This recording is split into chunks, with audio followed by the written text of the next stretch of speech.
आप देख रहे हैं फ्रीडम एक्सप्रेस। मैं हूं अंसुल बारी और इस वक्त लखनऊ के किश्वरगंज इलाके में, जिसे किशोरगंज के नाम से जाना जाता है, आज हम इस इलाके में आन पहुंचे हैं और इस वक्त हमारे साथ नईम सिद्दीकी साहब, जो कि कांग्रेस के वरिष्ठ नेता हैं, उत्तर प्रदेश कांग्रेस के, वो हमारे साथ मौजूद हैं। कांग्रेस किस तरह से इस सीट पर मुकाबले में है और क्या कुछ रणनीति है, क्या कुछ मुद्दे हैं, हम उनसे जानने की कोशिश करेंगे। वो हमारे साथ इस वक्त मौजूद हैं। नईम साहब, बहुत बहुत स्वागत है आपका। शुक्रिया।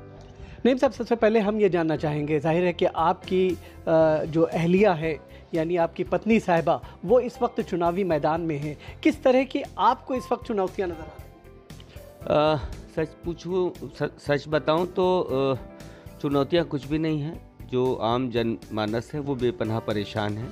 हर कोई चाहता है कि भारतीय जनता पार्टी की सरकार से उत्तर प्रदेश में, देश में निजात मिले, यहाँ से जाए।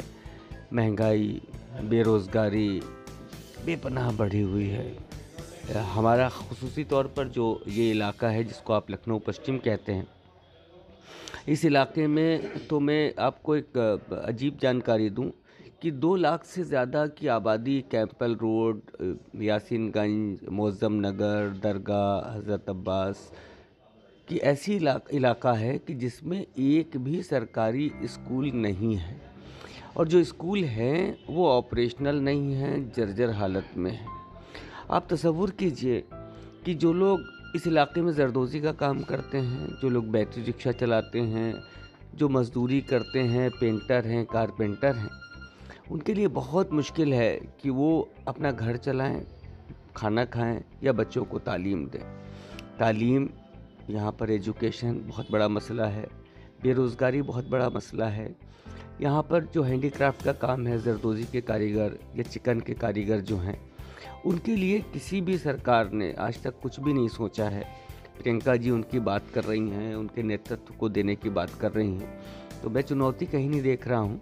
मुझे ऐसा लग रहा है कि कांग्रेस की लहर है और हर समाज, हर वर्ग के लोग कांग्रेस को वोट देने जा रहे हैं। आपने बात विकास की, आपने बात महंगाई की, आपने बात शिक्षा की, लेकिन अफसोस कि इस वक्त चुनावी मैदान में जिस तरह से हम सीएम को देख रहे हैं या फिर भारतीय जनता पार्टी के जो नेता हैं, वो फ़िलहाल बात शमशान की कर रहे हैं, कब्रिस्तान की कर रहे हैं, जिन्ना और पाकिस्तान की कर रहे हैं, दंगों की बात कर रहे हैं। आपको लगता है कि अगर ध्रुवीकरण होगा तो कहीं ना कहीं कांग्रेस को और कांग्रेस के जो मुद्दे हैं वो पीछे रह जाएंगे, नुकसान होगा? मुझे नहीं लगता है कि इनके ये मुद्दे वर्क कर रहे हैं, और मैं तो बड़ा अजीब सा महसूस कर रहा हूँ। अजीब इसलिए महसूस कर रहा हूँ कि आज तक मैंने कोई घर का बड़ा या किसी प्रदेश या देश के मुखिया के बारे में ऐसा नहीं सुना कि 2 भाइयों के बीच में कोई विवाद हो जाए, उस विवाद को घर का बड़ा ये कहे कि भूलना मत तुम्हारे बीच में झगड़ा हुआ था। बड़े ये कहते हैं कि विवाद हो गया था, अब कोई विवाद नहीं होना चाहिए। उनकी मजबूरी है ये कहना। अगर वो इन मुद्दों पर लोगों का ध्यान नहीं भटकाएंगे तो लोग सवाल पूछेंगे, भैया 100 रुपये में पेट्रोल क्यों बिक रहा है? सवाल पूछेंगे कि 200 रुपये में सरसों का तेल क्यों बिक रहा है? सवाल ये पूछेंगे प्राइवेटाइजेशन क्यों हो रहा है? सवाल ये पूछेंगे कि नौकरियां कहाँ हैं? बहुत सारे सवाल इस्टेब्लिश हो जाते हैं। तो इन सवालों से बचने के लिए, इन सवालों से छुपने के लिए भारतीय जनता पार्टी ये मुद्दे उठा रही है, और तूफ़ान है भारतीय जनता पार्टी के ख़िलाफ़। जैसे रेगिस्तान में कभी तूफ़ान आता है तो ऊँट अपना मुंह छुपा लेता है रेत में, ये सोच के कि तूफ़ान निकल जाएगा। तूफ़ान निकलता नहीं है, ख़त्म कर देता है। भारतीय जनता पार्टी डिवीज़न की राजनीति करके उस तूफ़ान से बचने की कोशिश कर रही है। मुझे लगता है क्रांति होगी और उत्तर प्रदेश में कहीं भारतीय जनता पार्टी नज़र नहीं आएगी। लेकिन आपसे ये समझना चाहेंगे, आपने कहा डिवीज़न की राजनीति करती है। अगर देखा जाए इस सीट पर, आपने जैसे कि बताया समाजवादी पार्टी से अरमान साहब हैं और कांग्रेस ने भी एक मुस्लिम चेहरा शाहाना सिद्दीकी के नाम से दिया हुआ है। आपको लगता नहीं है कि दोनों में डिवीज़न होगा और बीजेपी को फ़ायदा हो? पहले तो आप समझ लीजिए, कांग्रेस में कोई भी नाम हो वो मज़हब से उसकी पहचान नहीं होती। वी आर कांग्रेसी, हम कांग्रेस के लोग हैं और कांग्रेस चुनाव लड़ रही है। यहाँ पर सिर्फ शाहाना सिद्दीकी चुनाव नहीं लड़ रहे हैं, यहाँ पर जेपी मिश्रा चुनाव लड़ रहे हैं, यहाँ के शुक्ला जी चुनाव लड़ रहे हैं, यहाँ पर तालिब भाई चुनाव लड़ रहे हैं, यहाँ रावत जी चुनाव लड़ रहे हैं। पूरी कांग्रेस यहाँ चुनाव लड़ रही है। जहाँ तक समाजवादी पार्टी के प्रत्याशी की बात है, पता नहीं आपको जानकारी नहीं है ये जो समाजवादी पार्टी 2017 में जब चुनाव लड़ी थी तो यहाँ पर उनके प्रत्याशी होते थे रेहान नईम साहब, और कांग्रेस का समर्थन था चूँकि समाजवादी पार्टी को, तो कांग्रेस भी उनको चुनाव लड़ा रही थी। 80,000 वोट मिले थे, वो हार गए थे। उस वक्त ये जो प्रत्याशी महोदय हैं ये बहुजन समाज पार्टी से लड़ रहे थे, और जब रेहान भाई चुनाव हार गए तो भारतीय जनता पार्टी ने गोले दगाए अपनी खुशी में, और अरमान साहब ने गोले दगाए इस बात के लिए कि रेहान हार गए, और इस बार उन्होंने उनका टिकट काट दिया है। तो जो नाइंसाफ़ी हुई है, जो इवन उन लोगों के साथ भी जो 80,000 वोट दिलवाने में जो वर्कर लगे थे, उनके अंदर भी बहुत नाराज़गी है। तो यहाँ कोई डिवीज़न नहीं है, यहाँ एक तरफा लड़ाई चल रही है, और कांग्रेस ही कांग्रेस है, कोई भी नहीं है। नहीं, तो कांग्रेस ही है। फिर अगर मुद्दों की हम बात करें, किन मुद्दों को आप उठा रहे हैं? मैंने आपको पहले भी बताया, हमारा बेरोज़गारी का मुद्दा है।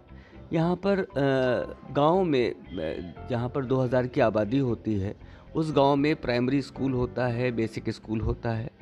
गांव में लोग जानते हैं कि लेबर कार्ड बनाने से क्या फ़ायदे होते हैं। यहाँ हमारे इलाके में न राज्य सरकार की योजनाओं के बारे में कोई जानता है, न केंद्र सरकार की योजनाओं के बारे में जानता है, अपने हक और अधिकार के बारे में नहीं जानता। तो हमारा मुख्य मुद्दा ये है कि हम इस इलाके के लोगों को हिंदुस्तान ने, संविधान ने उनको क्या हक दिए हैं उसके लिए उनको अवेयर कराएं, और वो हक उन तक पहुंचाने के लिए हम रास्ता बने और हम उन तक पहुंचाएं उसको। ये पिछले 30 साल से आप क्यों नहीं समझा पा रहे हैं कि उनके अधिकार क्या हैं, उनके हक क्या है?